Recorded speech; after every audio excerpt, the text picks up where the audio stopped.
ஜெய் கிருஷ்ணா. பரம் ஜெயதே ஸ்ரீ கிருஷ்ண சங்கீர்த்தனம். ஜெய் சிர்ல குருதேவ். ஸ்ரீமத் பாகவதம் 4வது ஸ்கந்தம், துருவனுடைய சரிதம் பார்த்துக்கிட்டு இருக்கிறோம்.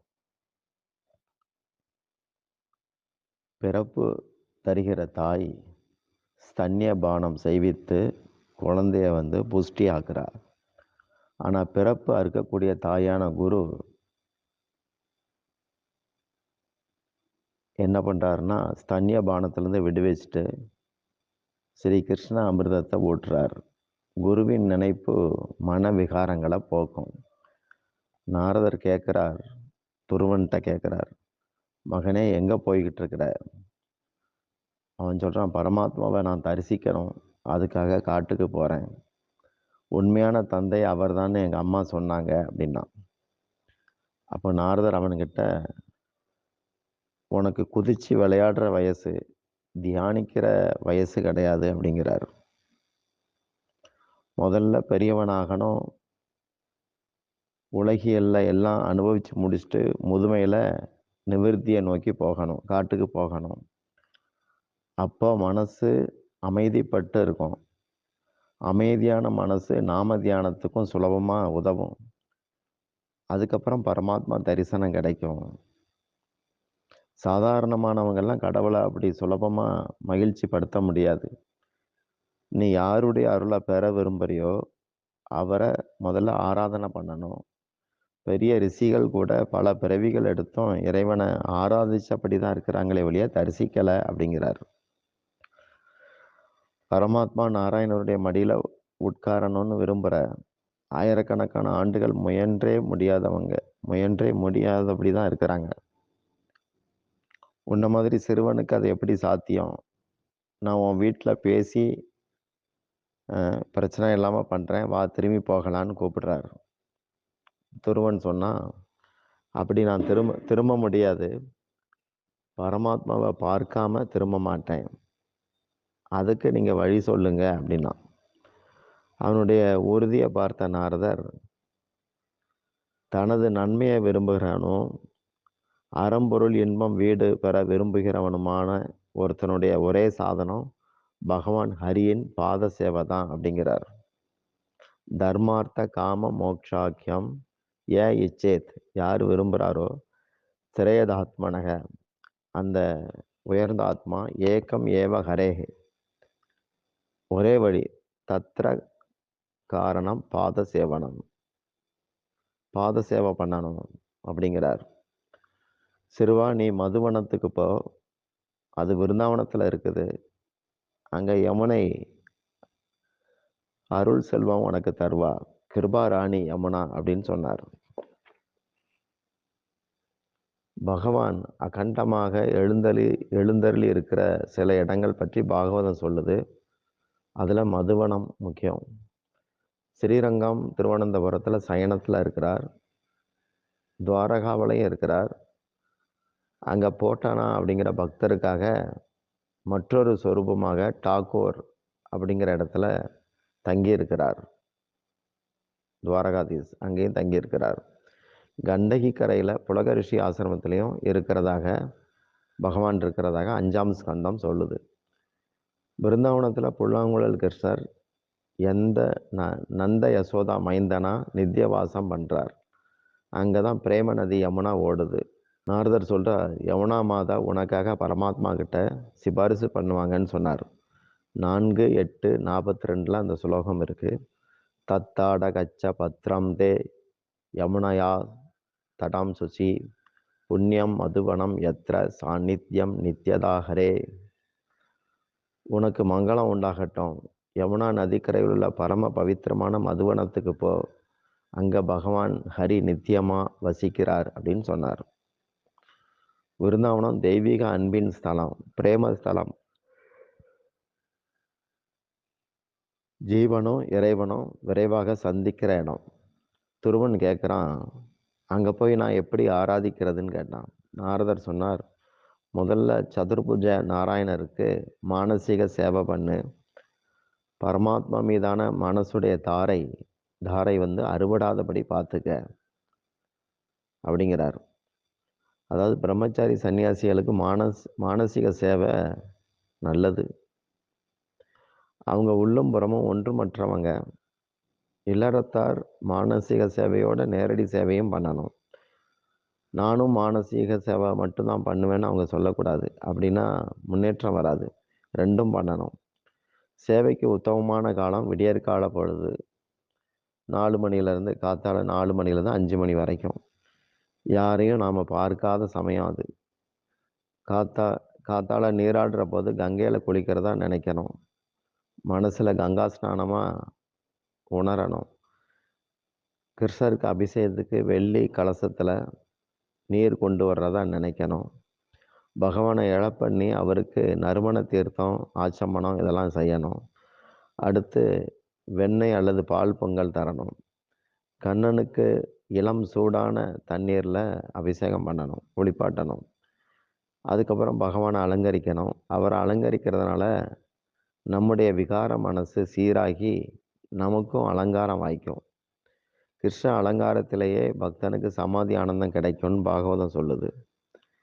அதுக்கப்புறம் இறைவனுக்கு நல்ல தளிகை, போக் அப்படின்னு சொல்லுவாங்க, உணவு சமர்ப்பிக்கணும். அமுதுன்னு சொல்கிறாங்களே அது. அது முடிஞ்ச பிறகு அவருக்கு வாய் கொப்பளிக்கிறதுக்கு ஏற்பாடு செய்து ஆரத்தி பண்ணணும். பத்ம புராணத்தில் இந்த முறைகள்லாம் சொல்லப்பட்டிருக்கு. திருவடி, தொடைப்பகுதி, திருமுகம் இதுகளில் ஆரத்தி பண்ணணும். அதுக்கப்புறம் சர்வ அங்கங்களுக்கும் ஆரத்தி. ஆரத்தி செய்கிற போது மனசில் பகவானுடைய தரிசனத்துக்கான ஏக்கத்துயர் வரணும் அப்படிங்கிற நினைப்போட செய்யணும். ஏன்னா தியானத்தோட பலனே மானசீக தரிசனம் தான். சிலர் நாமம் சொல்கிற போது கூட தியான சக்தி பெறுறாங்க. உலக நினைப்போட நாம ஜபம் பண்ணால் கிடைக்க வேண்டிய பலன் கிடைக்காது. ஸ்நானத்தால் உடல் சுத்தமாகுது, தானத்தால் தனம் சுத்தமாகுது, தியானத்தால் மனம் சுத்தமாகுது, நாமத்தால் இதயம் சுத்தமாகுது. ஜபமும் தியானமும் ஒரே சமயத்தில் நடந்தால் நல்லது. ஜபத்தின் போது உங்களுடைய பெரிய மூர்த்தி எந்த மூர்த்தியில், கண்ணனுடைய, ராதாகிருஷ்ணனுடைய ஒரு பெரிய மூர்த்தி, அந்த திருவுருவத்தை மனசில் இருந்து நகராமல் பார்த்துக்கணும். நாக்கில் நாமம், மனசில் தியானம். இதுதான் ஸ்மரணம். கண்கள் அவரை பார்க்கணும், காதுகள் அவரை பற்றி கேட்கணும். இப்படி பயிற்சி பண்ணணும். ஓம் நமோ பகவதே வாசுதேவாய. இந்த மந்திரத்தை ஜபிச்சுக்கிட்டு இரு. பகவான் மகிழ்ச்சி அடைவார். 6 மாதங்களில் உனக்கு தரிசனம் தருவார்னு நாரதர் சொல்கிறார். ஒரு பிறவியில் சேர்த்து வச்ச கர்ம வினைகளை பொசுக்கிறதுக்கு 3 ஜென்மம் தேவை. கீதையிலும் பகவான் சொல்கிறார், பகுனாம் ஜென்மனாம் அந்தே ஞானவான் மாம் பிரபத்தியதே. பற்பல பிறவிகளுக்கு அப்புறம்தான் வாசுதேவ சர்வமிதி, நான் தான் அத்தனைக்கும் காரணங்கிற அறிவு ஒருத்தனுக்கு வருதுங்கிறார். பகுனம்னா பற்பல. யோகிகள் ஞானிகளுக்கு கர்மங்கள் தீர 3 பிறவிகள் தேவைப்படுதுன்னு வித்வான்கள் சொல்கிறாங்க. பல பிறவிகள் அப்படிங்கிறது சாமானியமானவங்களுக்கு. பக்தனுக்குள்ள தகவல் எப்படின்னா, எந்த நிமிஷத்துலையும் ஒருத்தன் கிருஷ்ணரை அடைய முடியுங்கிறது கருத்து. 12ஆம் அத்தியாயத்தில் அப்படி கிருஷ்ணர் சொல்கிறார். இங்கேருந்து நான் அயோத்தி போகணும், இப்போ 2000 கிலோமீட்டர் போகணும்னா 2 நாள் ட்ரெயினில் போகணும். விமானத்தில் போகணும்னா 2 மணி நேரம் போகணும். நடந்து போகணும்னா 2 மாதம் ஆகும். இது சாமானியமானவங்களுக்குள்ள தகவல் இது. ஆனால் ஒரு பக்தனை பகவான் பார்க்க விரும்பினா அவருக்கு விமானமோ வாகனமோ தேவையில்லை, அந்த கணமே வந்துடுறார். அதனால தான் துருவன்கிட்ட 6 மாதத்தில் பரமாத்மா தரிசனம் கிடைக்கும்னு சொன்னார் நாரதர். 4:9:30 துருவன் நாம ஜபம் செய்து 6 மாதங்களில் பகவானை தரிசித்தான்னு பார்க்குறோம், பாகவத்தில் பார்க்குறோம். வெறுமனே கோயிலுக்கு கூட்டமாக போகிறது, ஏராளமாக எதையாவது பின்பற்றுறது, 60 வருஷமாக காக்காவுக்கு சோறு தந்தைங்கிறது, இப்படி பல இதுகளையும் மக்கள் பின்பற்றுதாங்க. எல்லாம் சரிதான். சைத்தன்ய பகவான் சொன்ன மாதிரி அனைவரையும் மதித்து நடக்கணும், பேர் புகழ் எதிர்பார்க்கக்கூடாது, புல்லை விட பணிவு இருக்கணும், மரத்தை விட சகிப்பு இருக்கணும். இந்த நற்குணங்கள் ரொம்ப முக்கியம். இல்லாட்டி இந்த குணங்களை வேண்டி நாமத்துக்கிட்ட பிரார்த்திக்கணும். புரளி பேசக்கூடாது, யாருக்கும் துன்பம் தரக்கூடாது. முதல்ல நல்ல நடத்தை, அதுக்கப்புறம் தான் ஆன்மீக சாதனை. ராவணன் கூட நல்ல பக்தன் தான். நடத்த குறைச்சல் இருந்ததுனால நாசத்தை அவனுக்கு மட்டும் இல்லாம எல்லாருக்கும் ஏற்படுத்திட்டான். துருவன் பல பிறவிகளாக ஏற்கனவே சாதனை பண்ணவன்னு சாஸ்திரம் சொல்லுது. கடந்த பிறவியில் அவன் தியானிக்கிற போது ஒரு ராஜாராணியை எதிர்பாராம பார்த்தான். அவங்கள பார்த்ததும் அவங்கள மாதிரி நானும் மன்னனா இருந்தா நல்லா இருக்கும், ராஜாவா இருந்தா நல்லா இருக்கும்னு ஆசைப்பட்டான். நல்ல யோகி தான். ஆனா ஆசை வந்துட்டு இன்னும் 6 மாசம் இந்த ஆசை இல்லாம இருந்தா அப்பவே பரமாத்மா தரிசனம் கிடைச்சிருக்கும். ஆசையால அரசனா பிறந்தான். அடுத்து பிரிவுல தான் பிரிந்தவனுடைய குணங்கள் நினைவுக்கு வருது. துருவன் காட்டுக்கு போனதும் உத்தானபாதன், அப்பா உத்தானபாதன் மகனை நினைச்சு ஏங்க ஆரம்பிக்கிறான். அப்போ நாரதர் அங்க வந்துட்டு அவனுக்கு புத்திமதி சொல்றார். ஏன்னா தன்னுடைய சீட பிள்ளைக்கு ஒரு அப்பாவா இருக்கிறதுனால அவருக்கும் நாம முன்னுக்கு வர ஏதாவது சொல்லுவோன்னு வந்திருக்கிறார். அப்ப அவங்கிட்ட உத்தானபாதன்ட்ட நாரதர் சொல்றார், நாக்கு அடங்காததுனால சுருசிக்கு வசப்பட்டு இருக்கிற. நாக்கு வசமாகணும்னா நீயும் சாதனை பண்ணு. எப்போ நாக்கு வசமாகுமோ அப்போ மனசுடைய போக்கு சரியாகும், மோகம் தீரும் அப்படிங்கிறார். அவன்கிட்ட 6 மாத காலம் பால் மட்டும் சாப்பிடு, என்னென்ன அனுஷ்டானங்களை பண்ணுன்னு புத்திமதி சொன்னார். இங்க துருவனும் மதுவனம் வந்தான். மதுவனம் தான் மதுரா, அங்க இருக்கு. முதல் நாள் பட்டினி கிடந்தான். அடுத்த 3 நாள் தியானம் பண்ணான். அப்போ கனிகள் மட்டும் சாப்பிட்டான். அன்ன ஆகாரத்துல ரஜோகுணம் விருத்தி அடைய வாய்ப்பு இருக்கு. பழங்கள் சாப்பிட்றது நல்லது. பழ ஆகாரம்னு தான் பேரு. இன்னைக்கு பலகாரங்கிற பேர்ல என்னெல்லாமோ செய்து சாப்பிட்றாங்க விரத நாள்ல. கனி மட்டும்தான் பழ ஆகாரம், ஃப்ரூட்ஸு. 2வது மாதம் நியமங்களை கொஞ்சம் கூட்டுறான். தொடர்ந்து 6 நாட்கள் தியானம். 3வது மாதம் தொடர்ந்து 9 நாட்கள் வரை தியானம் பண்ணான். அப்போ கனிகள் சாப்பிடலை, காஞ்ச இலைகளை சாப்பிட்டான். மெல்ல மெல்ல உலகியல் ஆசைகள்லாம் அடங்குது, பக்தி வளருது. 4வது மாதம் பிரேம நதி யமுனா நீரை மட்டும் பருகி 12 நாட்கள் ஒரே ஆசனத்தில் தொடர்ந்து உட்கார்ந்து நாம ஜபம் பண்ணுறான். 5வது மாதம் அந்த தண்ணீரை கூட பருகாம காற்றை குடிச்சு 15 நாட்கள் தொடர் தியானம் நாம ஜபத்தோட. 6வது மாதம் பரமாத்மாவுடைய தரிசனம் கிடைக்கிற வரைக்கும் ஆசனத்திலிருந்து எழுந்திருக்க கூடாதுன்னு வைராக்கியமா இருந்தான். இப்படியாக அவனுக்கு நாராயண தரிசனம் கிடைச்சதாக பாகவதம் சொல்லுது.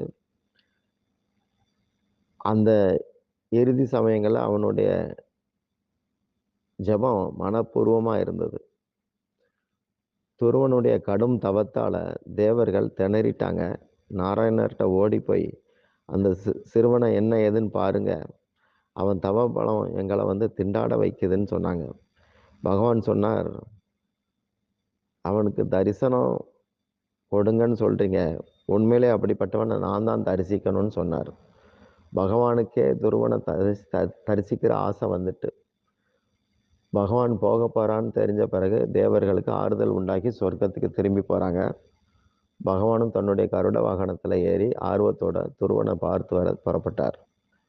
ஒரு பக்தன் பகவானை தரிசிக்க எப்படி ஆவல் படுறானோ அதே போல பகவானும் பக்தர்களை பார்க்க ஆசைப்படுறார். துருவனுக்கு எதிரில் பகவான் தோன்றுறார். இதயத்திலையும் ஒளி வடிவமாக பரமாத்மா தோற்றத்துல காட்சி கொடுத்தார். அவன் கண்களை மூடி அதுல மெய் மறந்து இருந்தான். இதனால பகவான் அவனுக்கு தந்த இதய தரிசனத்தை நிறுத்திட்டு வெளியே மட்டும் நிற்கிறார். துருவன் உள்ள காணுமே, ஆளை காணுமேன்னு சொல்லி வருத்தப்பட்டான். எங்க போனார் அவர் அப்படின்னு சொல்லி அந்த திவ்ய ரூபத்தை எங்கன்னு வருந்துறான். அப்ப பகவான் வெளியே நின்றுக்கிட்டு தம்முடைய கையில இருந்த சங்குனால அவனுடைய கன்னத்தை மெதுவா வருடுறார். இங்க பாரு அப்படிங்கிற மாதிரி வருடுறார். உடனே துருவன் பிரார்த்திக்கிறான். 4, 9, 6ல் இது இருக்கு. யோ அந்த பிரவிஷ்ய மம வாச்சம் இமம் பிரசுப்தாம் சஞ்சீவயதி அகில சக்தி தர. சர்வசக்தரே அப்படின்னு அர்த்தம். ஸ்வதாம்னா அந்யாம்ச ஹஸ்த சரண சிரவண துவகாதீன் பிராணான் நமோ பகவதே புருஷாய துப்யம். நீங்க எனக்குள்ள நுழைஞ்சி எனக்கு பேசும் சக்தியை கொடுத்தீங்க, புலன்களுக்கெல்லாம் உயிர் கொடுத்துருக்கீங்க. சர்வ சக்தர், உமக்கு என்னுடைய வணக்கங்கள்.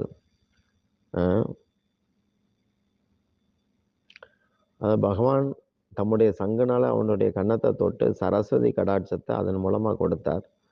எனக்குள்ள புகுந்து பேச வச்சீங்க, என் அறிவுலையும் புகுந்திருக்கீங்க, எப்பவும் உம்மை வணங்குறேன்னு அவன் பிரார்த்திக்கிறான். பொதுவா நன்றியுடையவங்க நன்றிக்குரியவனை மறக்க மாட்டாங்க. இதை துருவன் அங்க சொல்றான். உங்களை துதிக்காதவன் நன்றி கெட்டவன், பிறப்பு இறப்புலேருந்து விடுபடுத்தும் வல்லமை மிக்க உங்களை உலகியல் இச்சைக்காக எவன் பூஜிக்கிறானோ அவன் முட்டாள். நீங்க கற்பக மரம். உங்கள் அருளால தான் உங்களை அறிய முடியும், அடைய முடியும். சாதனைகளால கர்வம் வர வாய்ப்பு இருக்கு. தரிசனம் வர்றதுக்கு வாய்ப்பு குறைச்சல் தான். நீங்க கிருபா சாத்தியன், சாதனா சாத்தியன் அல்ல. சாதனைகளால உம்மை அடையிறது கஷ்டம், உம்முடைய கிருபையால தான் அடையலாம், இப்படி துருவன் சொன்னான். இதுல விஷயம் என்னன்னா, அப்போ சாதனை பண்ணக்கூடாதுங்கிறது அர்த்தம் இல்லை. சாதனை பண்ற போது நான் ஒன்றுமற்றவன் அப்படிங்கிற தீனத்தன்மை வேணும் அப்படிங்கிறத துருவன் சொல்றார். அப்படி இருந்தா ஒன்றுமற்றவனுக்கு எல்லாம் உடையவனாக பகவான் மாத்திருவார். சாதனையில எந்த உயர்ந்த நிலையை ஒருவன் அடைஞ்சாலும் சாதனையை விடக்கூடாது.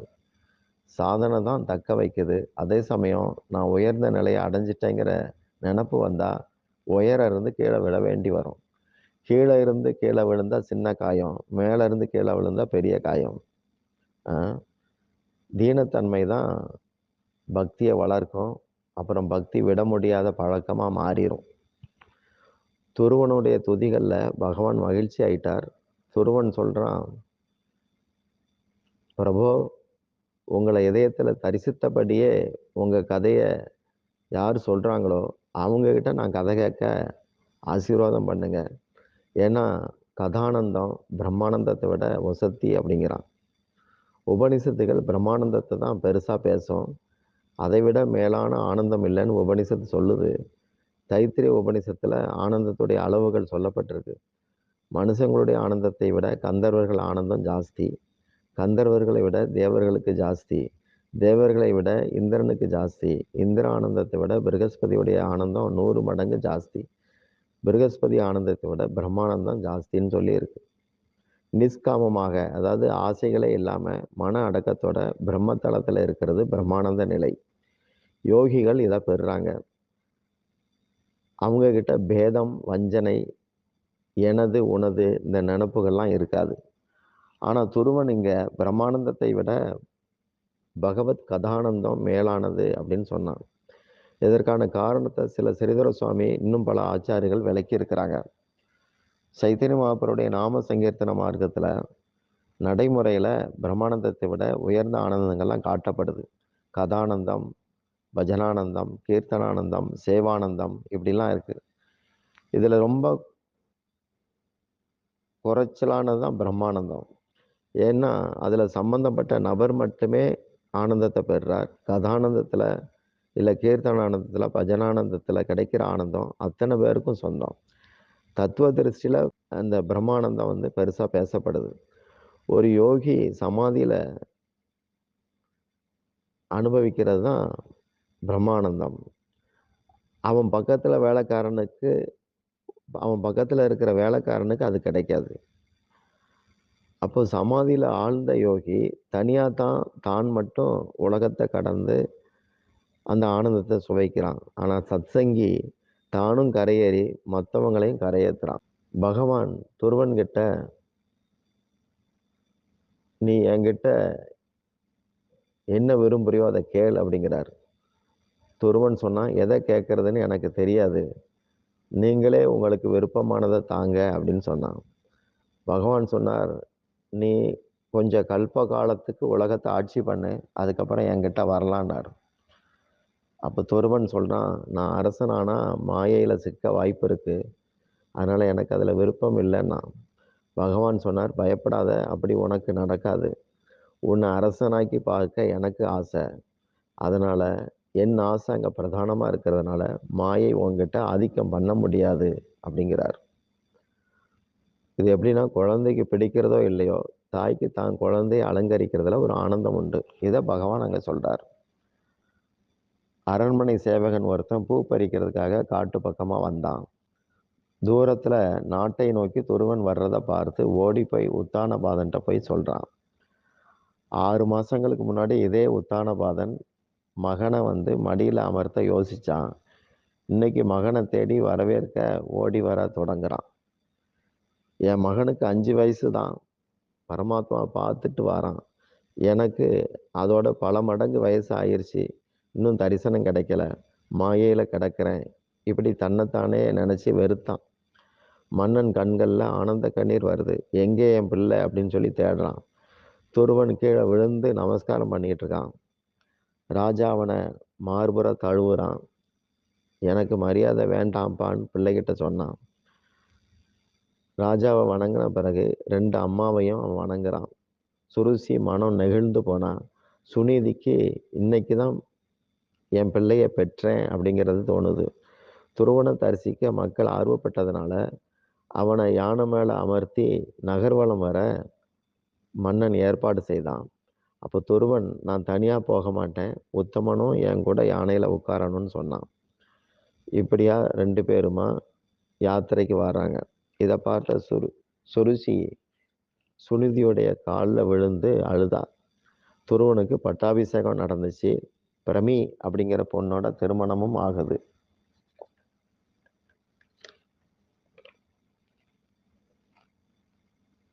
மேற்கொண்டு நாளைக்கு பார்க்கலாம்.